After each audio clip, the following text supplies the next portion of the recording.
आज की हमारी कहानी है रईस बेटी के कारनामे। अभी तक आपने हमारे चैनल को सब्सक्राइब नहीं किया है तो इसे आज ही सब्सक्राइब कर ले और बेल आइकन प्रेस कर ले। राधिका एक बड़े ही संपन्न परिवार में पैदा हुई थी, लेकिन इसके बावजूद भी उसको इस बात का बिल्कुल घमंड नहीं था कि उसके पिता के पास बहुत पैसे हैं और वह एक करोड़पति परिवार से संबंध रखती है। वो बिल्कुल इस तरह का जीवन जीती थी जैसे कि एक मध्यम वर्ग परिवार की लड़की हो। राधिका के पिता मोहन श्रीवास्तव जी हमेशा अपनी बेटी की इच्छाएं पूरी करने के लिए तैयार रहते थे। उन्होंने अपनी बेटी से बोल रखा था, तुम्हें जिस भी चीज की जरूरत हो तुम बेझिझक मुझसे मांग लिया करो। लेकिन उनकी बेटी कभी अपने पिता का फायदा नहीं उठाती थी। राधिका के पिता का बिजनेस दिन दुगनी रात चौगनी तरक्की कर रहा था। इससे उनके सारे दोस्त उनके दुश्मन बन गए थे और वो उनकी तरक्की से जलते थे। वो चाहते थे कि किसी भी तरह से इनका बिजनेस खराब किया जाए। राधिका के पिता मोहन श्रीवास्तव जी भी अपनी बेटी की तरह ही एक उच्च आदर्श वाले व्यक्ति थे। उन्होंने भी अपनी पूरी ईमानदारी से अपना बिजनेस एम्पायर खड़ा किया था। उन्होंने उसके लिए कभी कोई गलत काम नहीं किया जिसके लिए उन्हें बाद में अफसोस हो। लेकिन इसके बावजूद भी आसपास के लोग उनसे जलते ही थे। एक दिन राधिका और उसकी पूरी फैमिली घूमने के लिए विदेश जा रहे थे। उनका सप्ताह भर का ट्रिप था। जैसे ही वो विदेश से वापस आए तो राधिका के पिता मोहन श्रीवास्तव जी ने देखा कि उनके शेयर्स की कीमत धीरे धीरे गिरने लगी है। जब वो विदेश गए थे तो उनके ही कुछ जलने वालों ने उनकी कुछ गलत तस्वीरें खींच ली थी और उन्हें सोशल मीडिया पर वायरल कर दिया, जिसकी वजह से लोगों के बीच में मोहन श्रीवास्तव जी का विश्वास खत्म होता जा रहा था। जब मोहन जी को इस बात का पता चला तो उन्हें बड़ा ही दुख हुआ।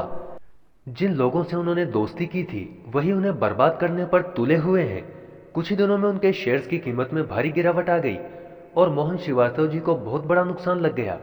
अब तो वो इतने कर्जे में थे कि उनके ऊपर जो भी लोन था वो चुका नहीं पा रहे थे।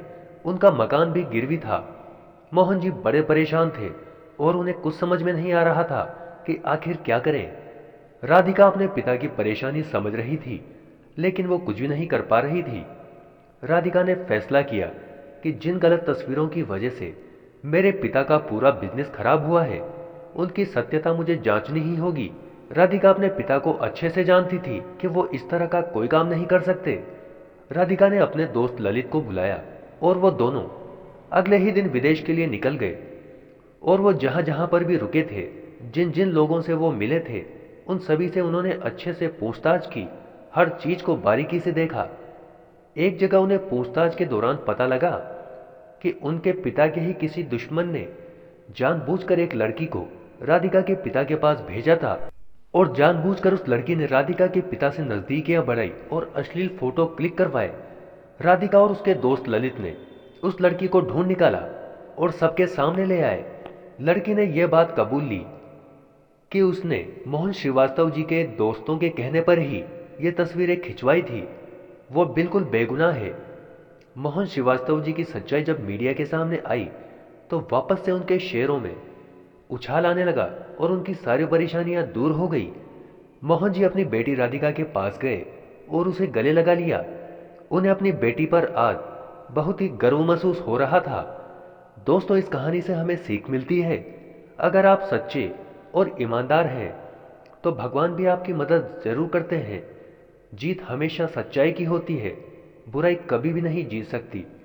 आपको हमारी कहानी कैसी लगी कमेंट करके हमें जरूर बताएं। चैनल को लाइक शेयर सब्सक्राइब करना ना भूलें।